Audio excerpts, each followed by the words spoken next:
الحمد لله نحمده ونصلي على رسوله الكريم. أما بعد فأعوذ بالله من الشيطان الرجيم. بسم الله الرحمن الرحيم. يا أيها الذين آمنوا اتقوا الله وكونوا مع الصادقين. قال رسول النبي صلى الله عليه وسلم: لا يؤمن أحدكم حتى أكون أحب إليه من والده وولده والناس أجمعين. متفق عليه. আলহামদুলিল্লাহ, সমস্ত প্রশংসা আল্লাহ তাআলার জন্য, যে মহান রব্বুল আলামিন আজকে আমাদের পবিত্র জুমার দিন তার পবিত্র ঘরে মসজিদে আমাদেরকে সহি সালামতে আসবার এবং বসবার তৌফিক দান করলেন। এই জন্য আমরা দিল থেকে শুকরিয়া আদায় করি, বলি আলহামদুলিল্লাহ। আল্লাহ তাবারক তাআলার ফজল ও করম যে আল্লাহ তাবারক তাআলা আমাদেরকে, আমাদের হায়াতকে দীর্ঘায়িত করে একের পর এক নেক কাজ করার জন্য আমাদের যে তৌফিক লাভ করতে পারতেছি, এটা আমাদের সৌভাগ্যের বিষয়। কারণ আল্লাহ তাআলা চাইলেই কোনো বান্দা ভালো কাজ করতে পারে। আল্লাহ তাআলা যার প্রতি নেক নজর থাকে, খাস নজর থাকে, যেই বান্দাটার প্রতি আল্লাহ তাআলা যেই বান্দাটার ভালাই চান, মঙ্গল চান, ওই বান্দাটাকেই কেবলমাত্র আল্লাহ তাআলা নেক কাজ করার মতন তৌফিক এবং দৌলত লাভ করার সুযোগ দেন। সুবহানাল্লাহ। তাহলে পবিত্র জুমার দিন, এই যে জুমার পবিত্র একটি জুমার দিনে আমরা সমবেত হলাম।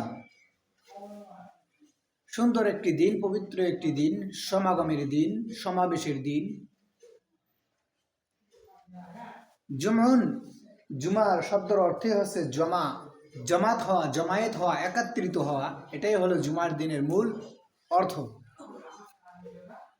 আজকে আমরা যারা পবিত্র একটি জুমার দিনের অর্থ বুঝতে পারতেছি, বুঝি, জুমার দিন সম্পর্কে যাদের আমাদের জ্ঞান আছে, যারা একটু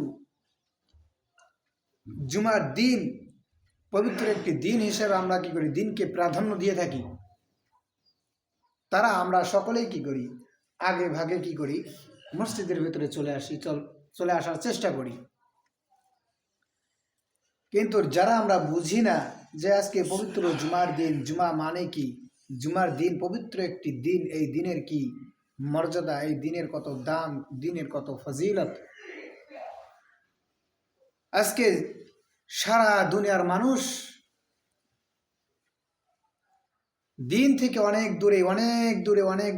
দূরে মানুষ দিন থেকে অনেক পিছিয়ে।